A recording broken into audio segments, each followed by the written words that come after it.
Lahat po fresh dito, guys. Ayun, di ba? Ganun, nagkakasugatan ako eh. Ha? Nagunulit. Hindi nga po si Ryan. Si Ryan, nasa cellphone, may labas ko na rin kaya. So, Ryan. Ayan, bago tayo mag-continue, syempre konting shoutout muna tayo. Shoutout sa ating mga viewers. Shoutout sa ating mga kapwa ka-reactor sa Karepa. Syempre lalong-lalo na sa ating ama na Kalingap, Kuya Bal Santos Matubang, Ate Edna Vlogs at Kalingap Rab. At syempre isama na rin natin Kalingap JJ. Isa sa mga K-boys at saka cameraman ni Kalingap Rab.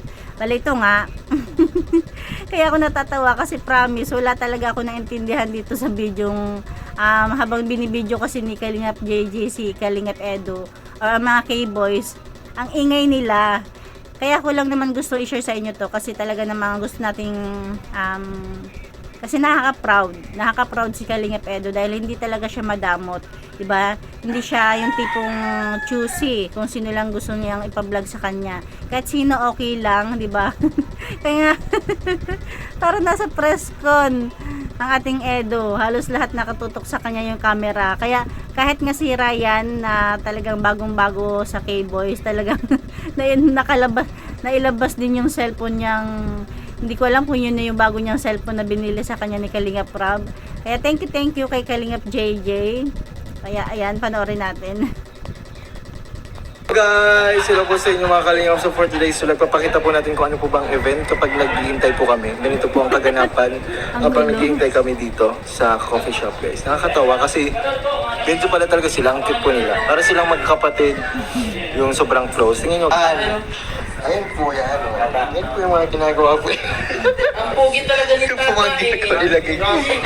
Pansin ninyo lahat may camera. Si kung hindi ako nagkakamali, si 1TV, si Ato, naka-live. Yung po mga ginagawa nila. Yan po ang media ng Kalingap, guys. Yung pang media ng Kalingap, guys. Tapatan niya. Si Norman nakatalikod, parang wala pakialam no? Busy. Siguro naglalaro. Face to face interview. May mga back to back. Back to back yan. Ganyan, guys. Dito pa lang parang na-hot seat na si Kalingap Edo no? Yan po yung kaganapan dito lagi. Palagi po yan nangyayari, guys. Ganito po yan. Ganito po yan nangyayari dyan, guys.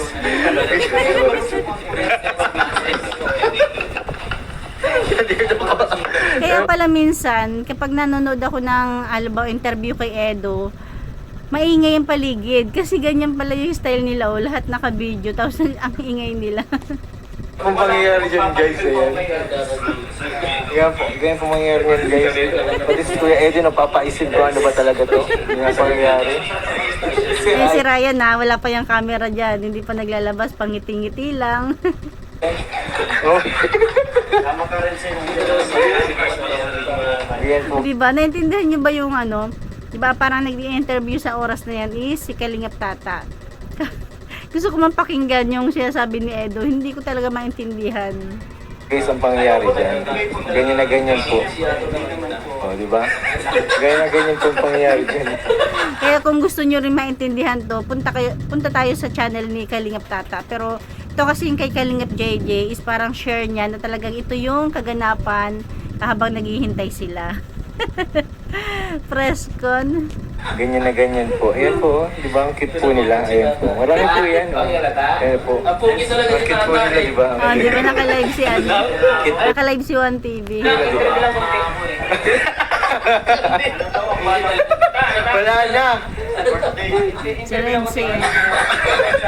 Wala na. Yung interview mo, narinig na. Wala. Wala. Naka-live. Finish na. Finish. Wala na. Hindi, nakaano ko mga kulitan to. Si Yoyo. Si Parax. Isa point to. ang balak po na is daw ay makikaan lang. Ganyan po ang pangyayari. Di ba po, napakasaya. Napakasaya. Ano po yan, lahat po yan. Happy family yan nag-vlog, guys. Yan. Hindi mo kahit nakaiga na lang, nag-vlog ka pa. Sabay-sabay po silang Sabay-sabay po sila nag-vlog, nakakatuwa. Ayan po. Nakasama na rin si Gigi sa amin. Ayan po, nakita ko na. Binabawian po tayo, binabawian. Binabawian po tayo. Nakatutok Actually, binabihan siya, sinama din siya sa video. No? din sa atin. Ayan na po sa amin. Ayan po, first time ko po gawin ito. First time ko po gawin ito. Tapos ng interview naka-interview siya naman live. Naka live interview guys. Grabe na siya. Ayan, kaya na naman yata siya nakano kay Red Sane. Si Red Sane na naman yata yung nag-interview.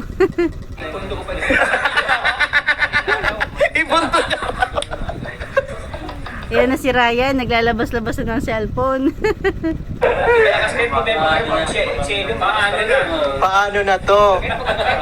Saan? Malilito na ang viewers guys, sana ba manonood? Ganyan po, ganyan po, kakute sila. Wow. Okay na sa akin dito kasi kay Kalingap JJ.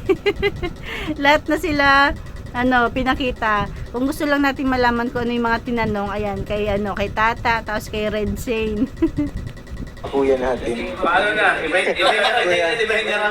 tuloy ng mga rin sabihin. Kaya naka-live mas masisiya. Kuya Edo, sinabi na ang kanyang saloobin. Oh. Binigyan ng saloob. Abangan natin yun. Kanino yun? Kay Red Sane or kay Tata? Guys, ano si Kuya Edo? Nilalahat yung saloobin guys. Ganyan guys, oh. Ganyan po yan. Nakakasukatan na? Alam, nakakasukatan na. Lahat po fresh dito guys. Ayun na, di ba? Nagkakasukatan ako eh. Ha? Hindi nga po si Ryan. Si Ryan, nasa cellphone, may labas mo na rin kaya. So, Ryan. nagkasukatan ng Ryan. Ayan. Lalabas na yung si Ryan ng cellphone. Pang may day mo, ganito sila. Ganito sila. Bala kayo sumunod nyo. Yung isa. Tapos sa mga titas. Ayan, hanggang dyan lang ating kunting share. Maiksi lang naman yung pinakita natin. Pero kung gusto niyo mapanood ng mas mahaba to, ayan, kay Kalingap JJ, supportan natin. Yun, di ba? Talagang napakabait ni Edo. Hindi siya madamot sa pagpapablog. Kasi kahit papano, nakakatulong to sa mga channel nila na sa mga kasamahan niya. Ayan, kung may mga gusto tayong malaman o mapanood, abangers lang tayo dito sa mga K-Boys. Ayan lang, thank you for watching. God bless you all and Jesus loves you. Dami titas ulit sila. Kung masinsinan na yung pinag-uusapan nila. Pag-kasi po si Ryan. Ayan, naglabas na ng camera si Ryan. Hindi nakatiis. Rana, anong masasabi mo? Ano yan? Domino interview yan? Domino. Ayun pa siya ang guys, ito ang domino interview. Ryan, tapat. Minsan mo ngayon dahil nandiyan si Ipo. Sige, para try yan. Kung masinsinang usapan na nga to. Oh.